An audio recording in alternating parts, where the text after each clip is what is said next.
Was there a moment when you picked up the phone to Sir Ridley and you thought to yourself, holy shit, I booked the gig, and then, oh fuck, now I got to do it? The thrill of being cast in something is quickly followed by intense introspection and fear. And I think this was, it's magnified somewhat in what you said about Gladiator 1 being so revered and thought about. And you've got to throw all of those kind of tags associated with the first one aside and just go and make the film to your best ability. And how did you manage nerves? Was it like a G-up There's no playlist? There's no time to breathe on a Ridley Scott set, and he does it intentionally, and it's a wonderful, it sounds kind of brutal, but it's not. It's just kind of, we'll breathe later. It's just a slap on the back, go, and it just means that there's a kinetic energy to the working day. Sacred, like the amount of, the focus is sacred, and rather than sort of slowly kind of meandering around the day.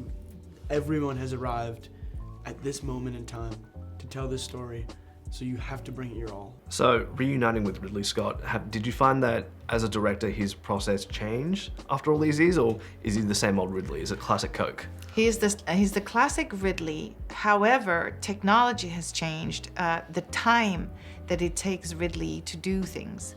And it's also broadened his scope of opportunities in a way that's almost insane. Things that he absolutely could not have dreamed of doing in number one.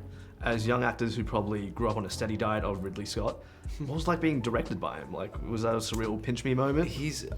I just think he's like wickedly intelligent. He's so funny. He has this deep love that like is kind of veiled behind this kind of like hard exterior, and like when you crack him, he like the fact that we get to sit here and call him a friend of ours is kind of the most bizarre thing to come out of this film for me. I couldn't have wished that in any version of my wildest dreams.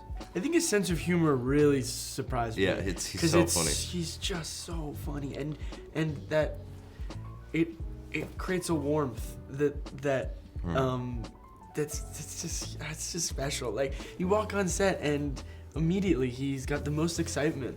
Yeah. That any person. It's like he's making his first film. Every day. Every day. It's extraordinary. Even though he's working with 12 cameras and the largest crew I've ever seen. Well, that's the thing he says. It's like everybody can use a camera. It's the problem I is know you where need to to know put where them. to fucking put them. Now he can do double this much in half the time. And so it took 52 days to do Gladiator II, but he was able to create a scale and spectacles that were technically impossible 25 years ago. At that time, it's also giving you 18 years of story that has matured all of these different events, and then Ridley has lined up all of these events, almost like the fates, and has made all of these events come together in this story that Gladiator II is, and it's a great story. And finally, if you had to make a sequel to another classic or another iconic film, what would your top pick be? I love the Muppets very much, and I just love them as a group. I'm a fan of the Muppets, and so I think they should keep making Muppets Making more movies. Muppets movies. The Muppets in Ancient Rome, is on the cards? Sure, I could see Kermit in a toga. Tiny monkey as well? Yeah, Exactly. Oh, I don't know. I'm just. I don't know. I'm gonna It's go hard. with that. It's hard to. It's hard. Yeah, you know. My brain just suddenly goes like, I can't think of a single movie ever. So I'm gonna say Muppets as well. I don't know.